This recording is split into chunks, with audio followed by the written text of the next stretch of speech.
for these establishments. We look forward to the normal functioning once the situation stabilizes. Chairman, sir, we are also monitoring the situation with regard to the status of minorities. There are reports of initiatives by various groups and organizations to ensure their protection and well-being. We welcome that, but will naturally remain deeply concerned till law and order is visibly restored.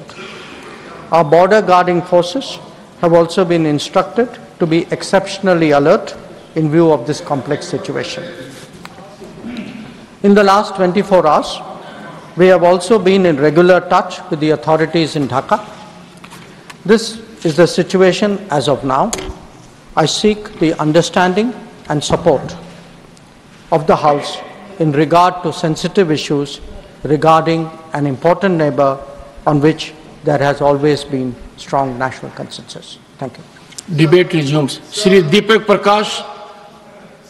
Shri Deepak Prakash. No. Shri Deepak, please. Nothing positive. Everyone has positive. Please don't spoil it. Please. Shri Deepak Prakash. Shri Deepak Prakash. Shri Anil, nothing is going on record. Shri Anil Sukhdev Rao Bonde. What is this? Please understand this. I am shocked. सभापति महोदय, सभापति महोदय, मैं आपका धन्यवाद व्यक्त करना चाहता हूं कि आज नवीनीकरण ऊर्जा के बजट में जो प्रावधान रखा गया है उसके लिए मैं माननीय अर्थमंत्री निर्मला जी सीतारामन तथा ऊर्जा मंत्री प्रहलाद जी जोशी तथा हमारे विकसित भारत के उद्गाता यशस्वी प्रधानमंत्री नरेंद्र जी मोदी, इनका अभिनंदन करता हूं और स्वागत करता हूं।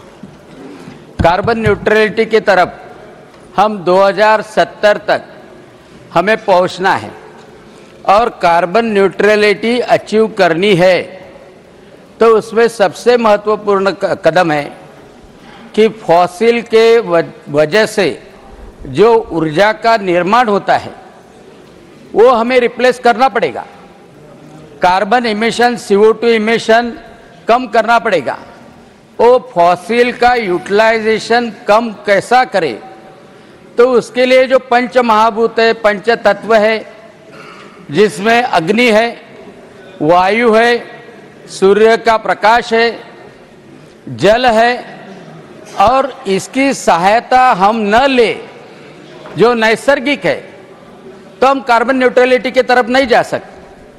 और प्रधानमंत्री नरेंद्र जी मोदी, इन्होंने वसुधैव कुटुंबकम, एक विश्व एक कुटुंब, उसकी जो धारणा रखी है उसमें पूरे विश्व की चिंता की है कि आज जो वायु प्रदूषण हो रहा है उसमें जलवायु परिवर्तन जो हो रहा है, जिसमें पर्यावरण का ह्रास हो रहा है, उसमें सबसे महत्वपूर्ण है कि मैं ऊर्जा की निर्माण के लिए जो कार्बन इमिशन होता है, ऊर्जा का निर्माण तो जरूरी है क्योंकि विकसित होना है तो ऊर्जा का निर्माण ज़्यादा हो और जितनी ऊर्जा की खपत होगी, जो देश की ऊर्जा की खपत ज़्यादा है वही देश को विकसित माना जाता है।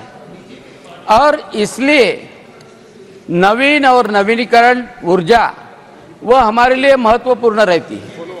और इस नवीन और नवीनीकरण ऊर्जा में मैं प्रसन्नता से आपको बताना चाहता हूँ कि हमारी नवीनीकरण ऊर्जा जो है, रिन्यूएबल एनर्जी है, उसका प्रोडक्शन 200 गीगावाट से अधिक हो चुका है।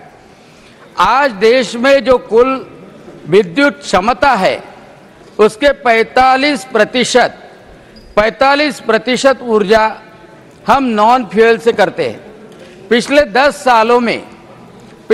सालों के पहले इसके ऊपर दुर्दैव से बोलना चाहता हूं कि उतना ख्याल नहीं किया गया था, लेकिन 10 साल में नॉन फॉसिल विद्युत की क्षमता दुगुनी हो चुकी है।